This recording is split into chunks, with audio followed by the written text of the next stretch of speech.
Hi, this is Ryan, the Director of Support and Product Implementation here at Inventory Optimizer. Today I'm here again with Craig Barnell, the Director of Customer Insights here at Inventory Optimizer, as well as the Chief Operating Officer of Fishers Finery. And today we wanted to discuss how Inventory Optimizer came to be, and its inception through till today. So Craig, Yeah, I'll let you take us away. yeah, fantastic, Ryan. It's amazing. Last couple of weeks, we've had this question asked of three or four different client introductions, so it makes sense for us to just get it out there. So, as you recall, we started Fisher's Finery in November 4th, 2013. Did a meager 300,000 in business in that last almost 60 days of 2013. By June of 2014, we'd hit a million in revenue for that for 6 months of 14, and by the end of 2014, we hit about 2.3 million. At that point, we had 18 parent products. Our SKU tree was approximately 540. So, parent-child relationships. We are working with, I think, five manufacturers. Uh, at that point, everything was located in China, and but we still had different MOQs, different lead times, different constraints with each one of the manufacturers, and dramatically different sales volume for the children inside the parents. So uh, we had begun to build spreadsheets, just looking at 7-day sales, 30-day sales, 45, 60, 90. We didn't have a ton of history, so we really were just identifying current trends. As it became more and more problematic to stay in stock, as we were kind of in not a hyper growth phase, but we were growing quickly.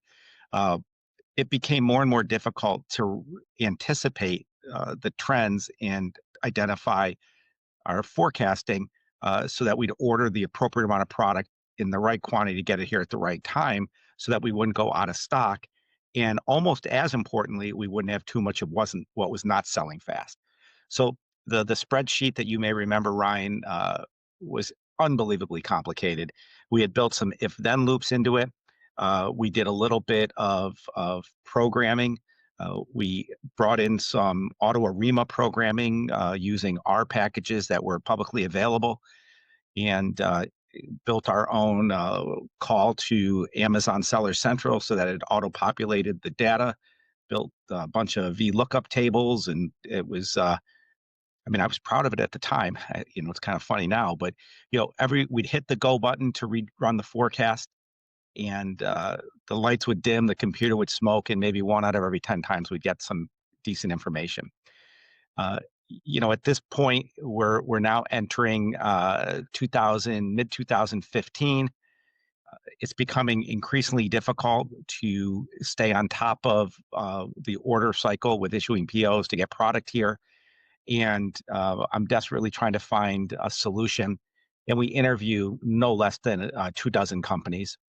We talked to LOCAD, but at the time they were so expensive for what we were doing and very difficult to integrate with. And really, we're struggling to find an appropriate solution for what we were looking for. And we were using QuickBooks Enterprise as our accounting system. And I went into their app store and I found a fledgling startup named Stockade. Talked to them. It was two gentlemen that had started a program, and then was really impressed with what they were doing.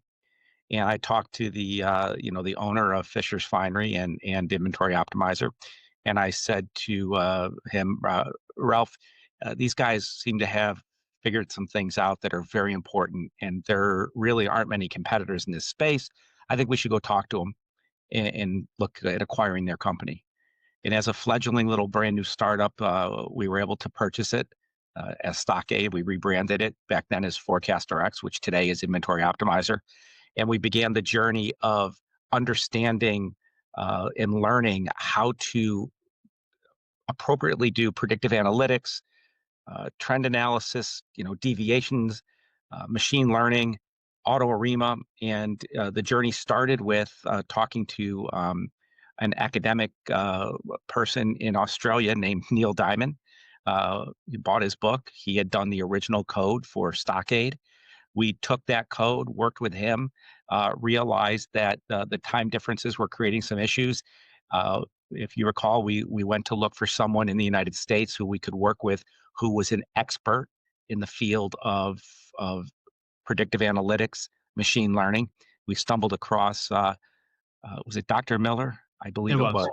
Yep. Yeah, MIT grad, West Point grad. I mean, brilliant gentleman. And he looked at our packages and he helped work on them, tweak them, and bring us to a more current level. And then from there, we've gone through, the whole iterations of still using some AutoArima, using some other standardized, normally accepted demand forecasting models and predictive analytics. We then layered on the machine learning. And in the last couple of years, with the advent of generative AI, we've really been able to turbocharge our ability to do sales and demand forecasting in a multivariant capacity, and brings us to where we are today, where we literally, Ryan, are taking the history of each item, ASIN or SKU. We're analyzing that information daily.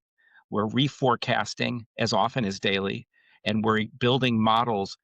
If it's a short-term product that doesn't have a lot of history, we're able to look at sales velocities. If it's a product that has a decent history, let's say 18 months, we're able to use both trend analysis and sales velocity. And once we get to the magic point of beyond 23 or 24 months, we're then able to use a whole series of other packages and really allow the AI-driven forecasting models to take effect. And I mean, it's got to the point now, Ryan, as you know, that with non-structured databases and the ability to store vast amounts of information, we're able to query, millions and millions of records and forecast in minutes, which what used to take literally a day. If you recall, even just 3 or 4 years ago, we'd onboard a customer with, 4 or 5 thousand SKUs that might have a million records of demand over time, and it would take us a complete day to set up that forecast and get everything moving. And now it takes less than a few hours. So um, not only has it saved time, the accuracy is just so improved. We're able to ingest all that information.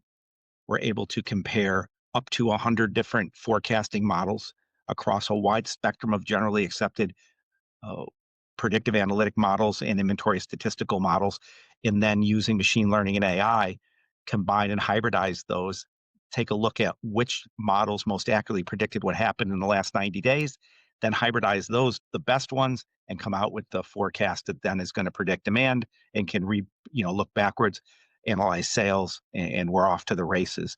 And what really is an amazing solution that we've developed over 8 years. And yeah, it's kind of an interesting journey that we've been on, but it's been incredibly rewarding. Yeah, absolutely. I mean, during that time, we also, I shouldn't say transition, but we started to support also the restocking of FBA, and we took what we learned from replenishment and reordering and applied that to the restocking of FBA with Restock AMZ.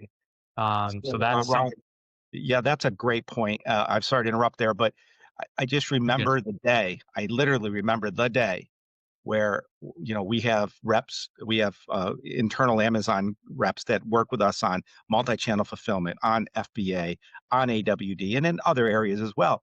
And I'm looking at our inventory, and we have, for argument's sake, 500 of X, and I'm looking at FBA, and we have zero on hand.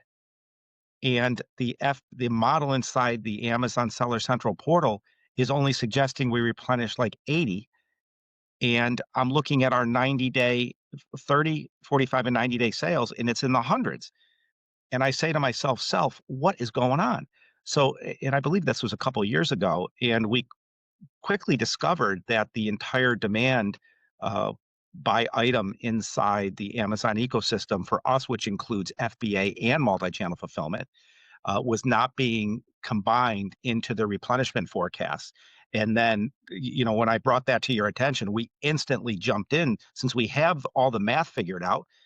If we know what you have as a seller and we know what your demand is, and we can accurately predict over 93% accuracy what your sales are going to be, well, then why don't we just help you replenish Amazon FBA and MCF? And boy, has that been an amazing value add for us with the ability to stay in stock, even with things like Prime Day. For us, Mother's Day, Valentine's Day.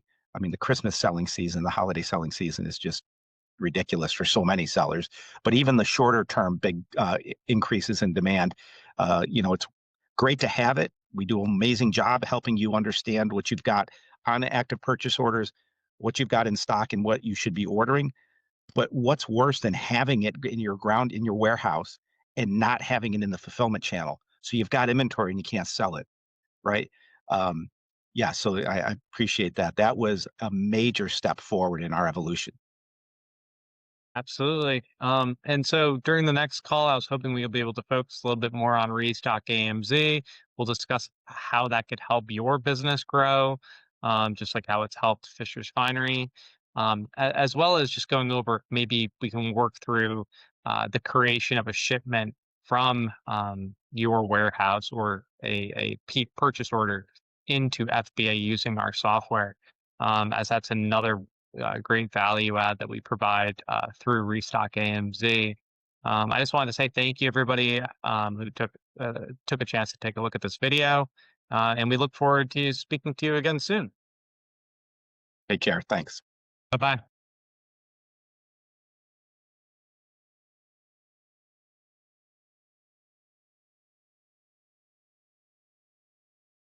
Oops, hit the wrong button.